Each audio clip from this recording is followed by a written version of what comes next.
સમાચાર વડોદરાથી, જ્યાં નકલી બર્થ સર્ટિફિકેટનું કૌભાંડ ઝડપાયું। સમાચાર વડોદરાથી, જ્યાં નકલી બર્થ સર્ટિફિકેટનું કૌભાંડ ઝડપાયું।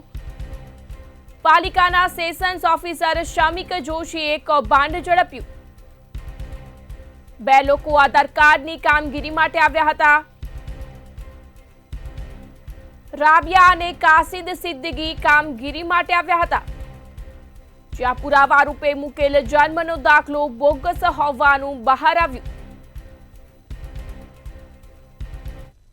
અમે પહેલા તો બર્થ એન્ડ ડેથ ડિપાર્ટમેન્ટનો સંપર્ક કર્યો, કારણ કે ડિપાર્ટમેન્ટ એમનું છે એ અમે નોર્મલી અમે કહેતા કોઈ ડોક્યુમેન્ટ અમારી જોડે આવે સંલગ્ન ડિપાર્ટમેન્ટ હોય જન્મ દાખલાનું, તો જન્મ મરણ માટે જે અમારું બર્થ એન્ડ ડેથ ડિપાર્ટમેન્ટ છે મેં અધિકારીને વોટ્સઅપ કર્યું। એમને પણ વોટ્સઅપ જોઈ, ટેલિફોનિક પણ મને ફોન પર પણ મેં પણ એમને ફોન કર્યો, એમને પણ એમને રિસ્પોન્સ આપ્યો છે કે ભાઈ આ ફ્રોડ ડોક્યુમેન્ટ છે।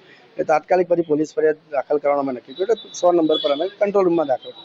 એ વખતે એક મીડિયા કર્મી પણ આવેલા હતા, એમના આધાર કાર્ડનું એક ક્વેરી હતી પૂછવા માટે, તો એમની સતર્કતા પણ રહી કે એમને તાત્કાલિક પોલીસ તો અડધો કલાક પછી આવી, પણ મીડિયા કર્મી 10 મિનિટમાં હાજર થઈ ગયા। અને એ આખી વસ્તુ એ છે જે સતર્કતા જે કહેવાય ને એ તાત્કાલિક હોવી જોઈએ, કારણ કે દેશની સુરક્ષાનો સવાલ છે।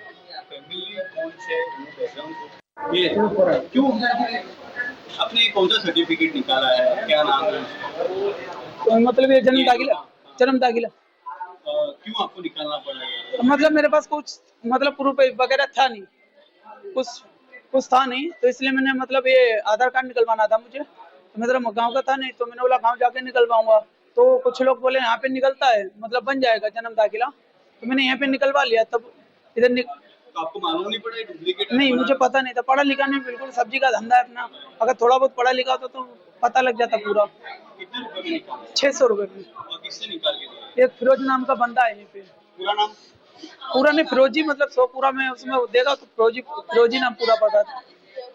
ठीक है। कासिद सिद्दीकी।